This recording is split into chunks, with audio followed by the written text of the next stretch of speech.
یہ زندہ باد تھا، یہ زندہ باد ہے، یہ پاکستان زندہ باد رہے۔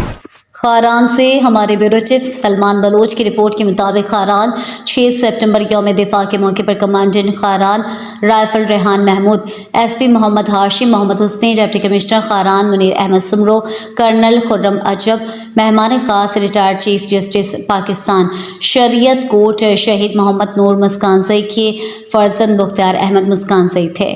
ایف سی کیمپ خاران میں منعقدہ تقریب میں شہداء کو خراج عقیدت پیش کیا گیا۔ انہوں نے کہا کہ پوری قوم شہداء کو سلام پیش کرتے ہیں جنہوں نے پاکستان کو نقصان پہنچانے کا دشمن کا خواب چکنا چور کر دیا۔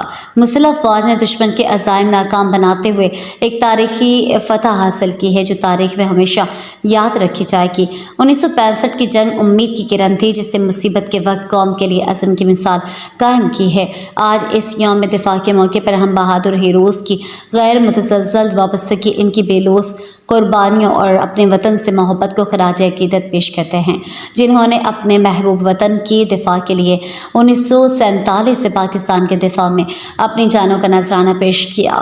اس موقع پر شہداء کے لواحقین، police force, cadet college Kharan کے طلباء و طالبات سمیت مختلف طبقہ فکر کے لوگوں نے کثیر تعداد میں شرکت کی، جہاں پر ننھے طالبات نے پرجوش انداز میں مملکت پاکستان سے محبت کا اظہار کرتے ہوئے پرجوش انداز میں ٹیبلو پیش کیا۔ ننھے طالبات میں commandant Kharan rifle colonel Rehan Mahmood نے انعامات تقسیم کیے اور حوصلہ افزائی کی۔